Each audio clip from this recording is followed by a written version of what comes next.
Our first speaker is Professor Christian Volk.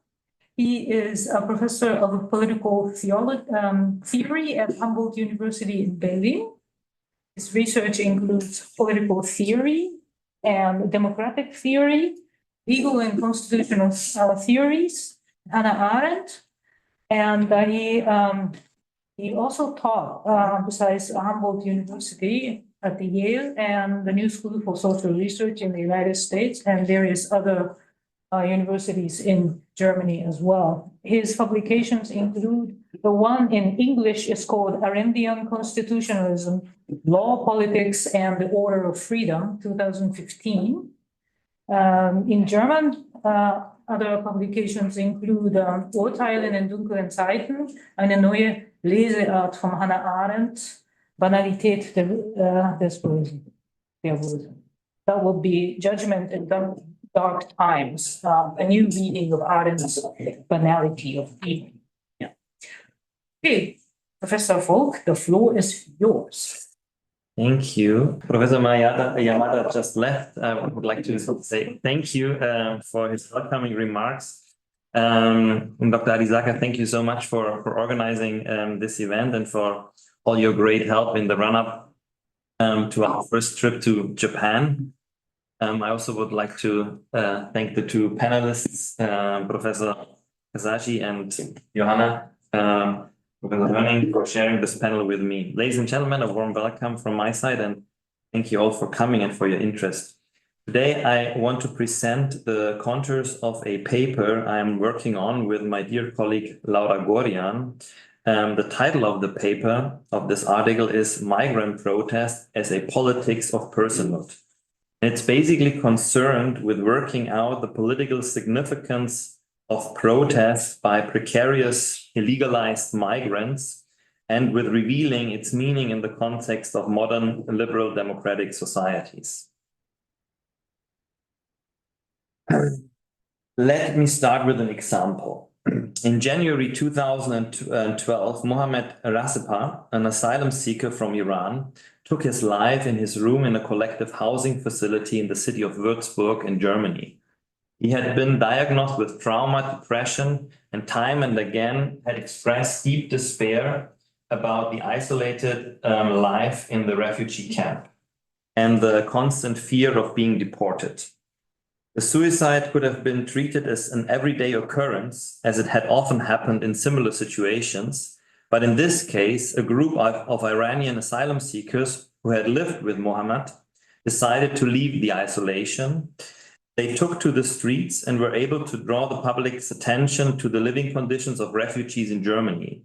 They set up a public camp in the city center of Würzburg, where they went on hunger strike and later publicly sewed their lips together. In their first press release, they denounced the prison-like and degrading conditions in the camp that had driven their comrade to his death. If a German state approves of such inhumane living conditions, they wrote, we will henceforth prefer to walk our path to death in public. Under the label Refugee Tent Action, protests quickly spread to various cities in the region and were eventually also carried to Berlin. The protesters' demands included the abolition of Lagerpflicht, so the duty to stay in a camp, and Residenzpflicht, the duty not to leave the region where the camp is placed.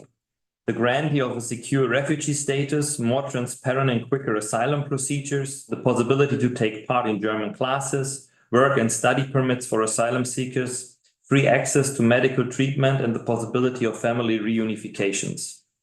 While many instances of protest by illegalized migrants remain unnoticed by the public eye, in this particular case, the protesters managed to garner public attention through the radical actions of hunger strike and lip sewing. Overall, it stands out that self-inflicted bodily harm has become a central tool of protest by illegalized precarious migrants. In no other contemporary type of protest is the willful violation of one's own body so prominent in practice with such significant frequency.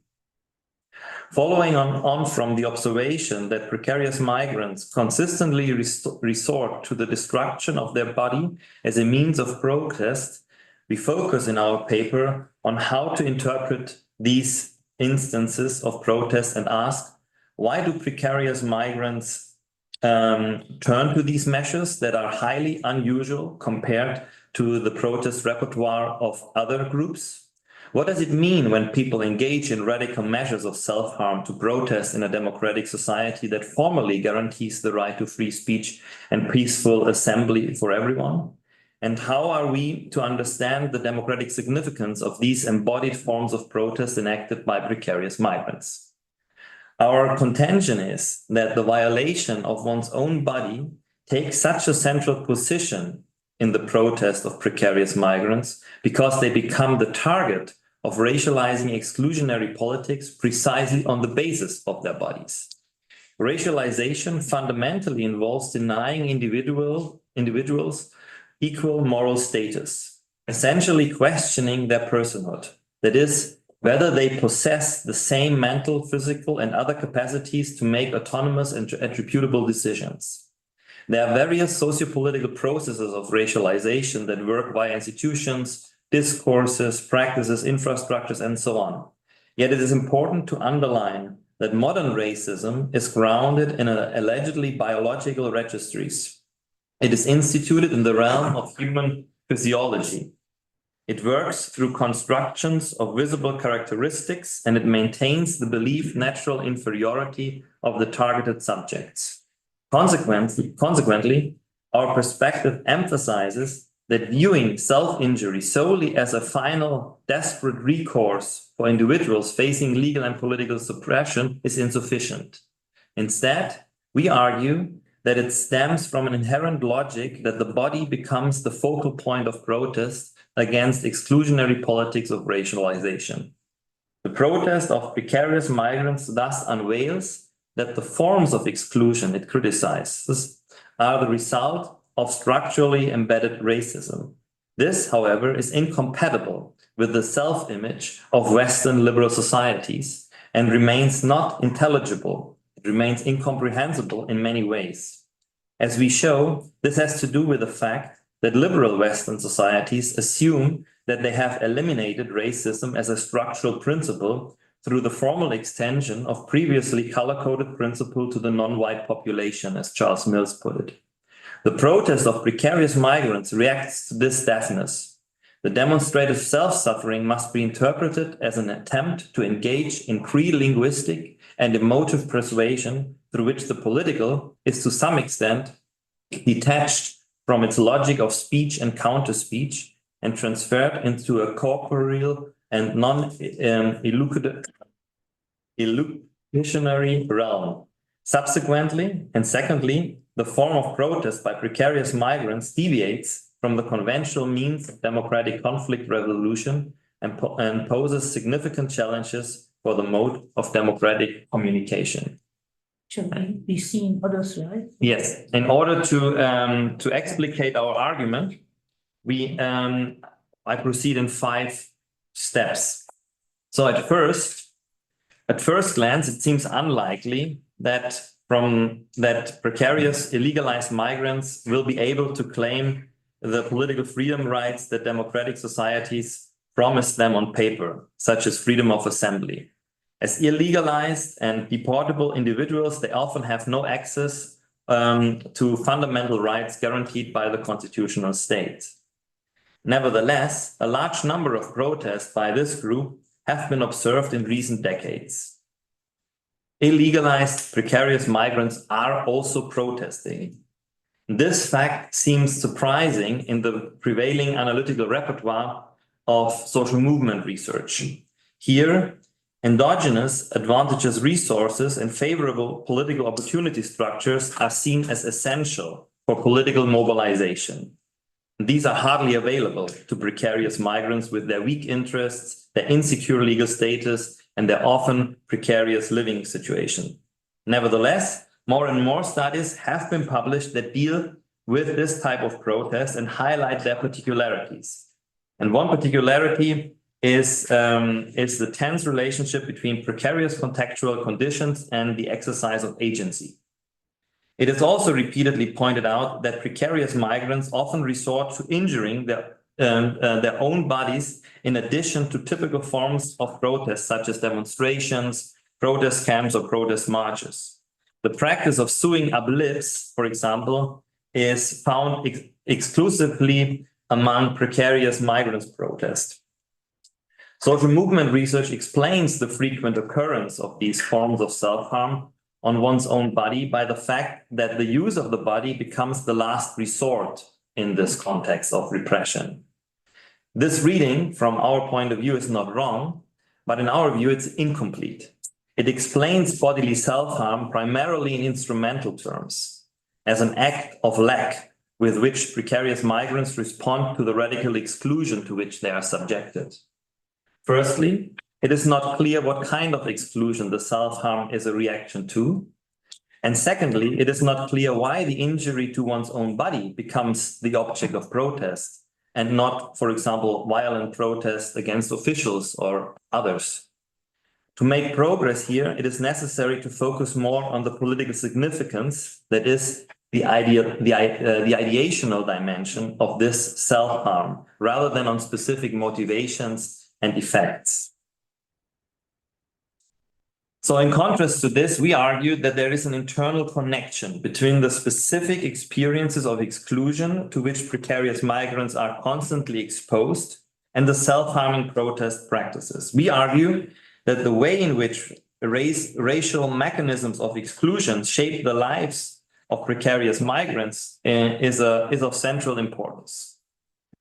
Following Charles Mills, we argue that racism fundamentally consists of denying individuals an equal moral status or recognition as a person, a process that Mills describes as the production of sub-personhood. The reduction of people to the status of sub-personhood is the primary mode of racialization within a global racial system from Mills' point of view. Two aspects are central to our argument. First, as critical race studies has worked out, racial exclusion works through the body as a medium. It is a sociopolitical mechanism of domination that is based on supposedly biological characteristics. Secondly, racial exclusion is systemic and remained a central form of domination in liberal democratic societies even after the formal abolition of status inequalities. And it is precisely this systemic but non-formal character of racial exclusion that makes it politically difficult to grasp and communicate. About the first point. Being a person is more than being human. To be recognized as a person is to be attributed the mental and physical capacities to make autonomous and responsible decisions. Sub-persons, quote, a term used by Mills, sub-persons, on the other hand, are excluded from this moral status. They are imagined as non-self-determining beings and are not recognized as equals. Racial exclusion is a combination of many elements, from legal oppression to historical and contemporary economic exploitation, through racializing narratives and discourses. The body becomes an important medium of exclusion. Because all of these elements are deeply embedded in the bodies of non-white people, they manifest themselves through phenotypical registers such as skin colors, somatic characteristics, and physical appearance. The supposed natural inferiority of the subjects concerned is constantly maintained through the construction of visible physiological characteristics. However, racism must not be understood as something that can be attributed to biological facts. Race is not a biological, physical, genetic, or anthropological fact. Race is socially and historically produced and continues to operate. Linda Alcoff calls it a socio-ontological category. Racism uses the body as a medium, marking certain bodies as inferior. Under colonialism, entire continents were forcibly racialized. Mills calls it a raising of spaces, and the people who inhabit these spaces were marked as inferior and unequal through their bodies. As a group, they are ascribed stereotypical characteristics, such as being lazy or as having the tendency to violence. They are denied the ability to be self-controlling rational entities. After the end of colonialism, culture became an important carrier of such narratives and ideas. It is used, for example, to deny people the capacity for democracy. The body continues to be the medium through which these characteristics are fixed and therefore supposed to be recognizable. A human being is denied equal moral status, that is, his personhood, because others have categorized him or her as a sub-person and have the power to enforce this categorization. This status must constantly be maintained.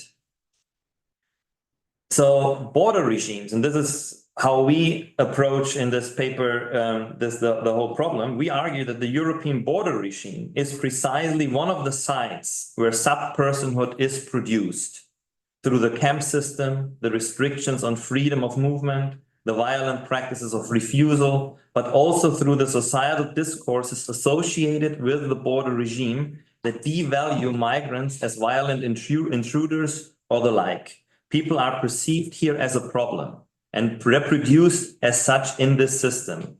They do not appear as moral and political agents, but as a mass, as a danger, as a problem, as a disruption of the existing order. It is here that the imaginary and the ideological become material. It is here that racist ideas or racial ideas are put into practice. So far, we have argued that racism operates as a production of sub-personhood through the body, and that the European border regime is an essential producer of sub-personhood. However, the question of why precarious migrants resort to self-harm as a form of protest still remains unanswered. So why do precarious migrants respond to racial exclusion by violating their own bodies? Our answer is, first, the accusation that racism is systemic in liberal democratic societies and manifests itself in the denial of moral equality to precarious migrants is simply incomprehensible to these societies and must be shattered against the self-image of these orders. More precisely, the talk of systemic racism, and that means of the systemic production of people who are denied moral equality of status, or moral status equality, in liberal democratic societies is not comprehensible, intelligible for these societies. Why is racism non-intelligible, incomprehensible for liberal democratic societies? We have argued with Charles Mills that it is the inequality of moral status based on skin color or phenotype that must be seen as the concrete mechanism of racism. Liberal orders posit that the formal extension of previously coded principles to previously color-coded principles to the non-white population has effectively overridden the mechanisms of racism, which is no longer a structural principle of the liberal order. All men are created equal. Human dignity shall be inviolable, etc. The equality of all those who are considered persons is the normative basis of the script of liberal societies. Liberal thinking would not deny the persistence of racism and other discriminatory attitudes in society and would regard them as a disturbing reality. However, by making a clear distinction between themselves, also known as liberals, the principle of the liberal order on the one side, and those who hold such views on the other side, liberal orders seek to reinforce the notion that racism cannot be an inherent feature within their own order, but only an unjustifiable violation of the fundamental principles of liberal societies.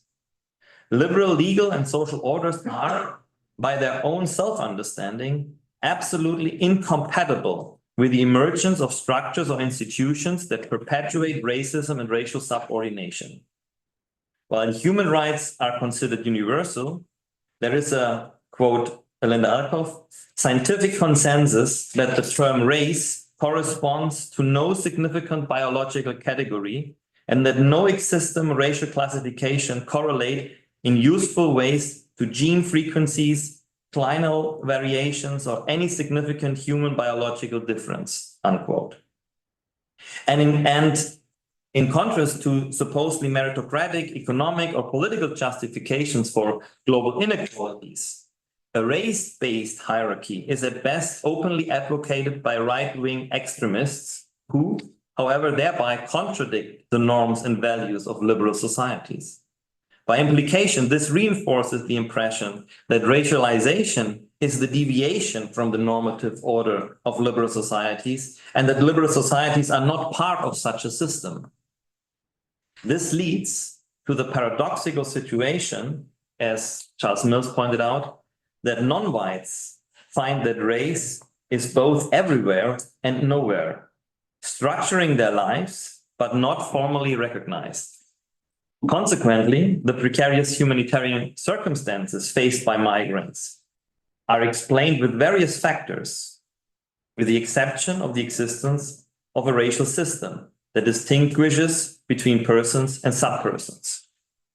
Since systemic racial exclusion is therefore incomprehensible, non-intelligible, this form of exclusion and its effects must be communicated differently than through language and speech alone. The incomprehensibility of systemic racism in liberal societies renders migrants speechless in the sense that they cannot be heard and understood with their specific claims. For a liberal democratic order, the accusation that racism is systemic within its order is only noise or non-information. The protest of irregular migrants responds to this deafness, to this lack of response. The demonstrative self-suffering, self-sacrifice, self-injury must be interpreted as an attempt at pre-linguistic and emotive persuasion with which the political is to some extent detached from its logic of speech and counter-speech and transferred to a bodily and non-illocutionary realm. We speak here of emotive persuasion. Through their bodily protest, the precarious migrants transfer the political conflict into this realm beyond speech and counter-speech, and thus reclaiming a degree of agency. In short, the migrant protest responds to the deafness of society, the incomprehensibility of the accusation of racism, and the silencing by violating the medium from which the entire exclusion originates, one's own body. We speak here of the enactment of subpersonhood, that is, the representation and staging of the circumstance of not being treated as a person. The protest performs this dehumanization. So what is the connection between protest and the body? On the one hand, the body is the medium through which exclusion manifests and is experienced. Exclusion is inscribed in the body, and it therefore also becomes the object of protest. On the other hand, injuring or self-harming one's own body can be seen as an attempt to create a sense of community.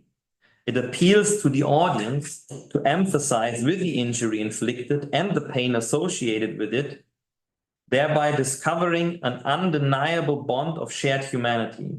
The aim is to touch the audience emotionally, not only by expressing the extent of pain and deprivation, but also by presenting the vulnerability of the body as something that is common to all human beings in order to create a sense of connection. In this way, the body and its vulnerability become a central means of persuasion that transcends, as I said, the realm of speech and counter-speech. What are the consequences of this interpretation for the analysis of the nature of democratic orders? That will be our next step. And I must apologize that we have not yet worked out all the details. But what we have in mind here is this.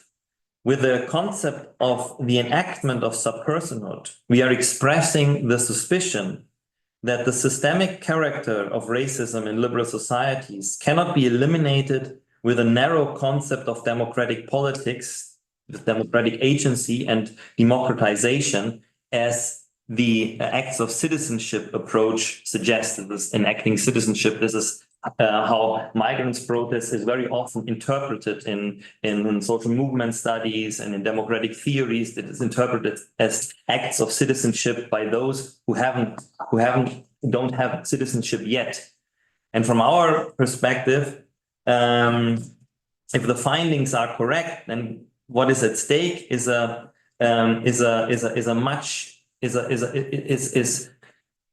need to work on a much deeper level on the fabric of social orders, of political orders. If the findings are correct, then what is at stake is a rewriting of global history and a fundamental reform of global economic relations, of dependency and the material structure of the world. I know it's such a huge task, so huge that it hardly makes sense to talk about it. But this is what I have, and what we have. The suspicion we have is that this acts of citizenship approach is too euphoric or too positive with regard to the ability to change this systematic feature within liberal societies. So, thank you very much for your attention. Yeah, thank you.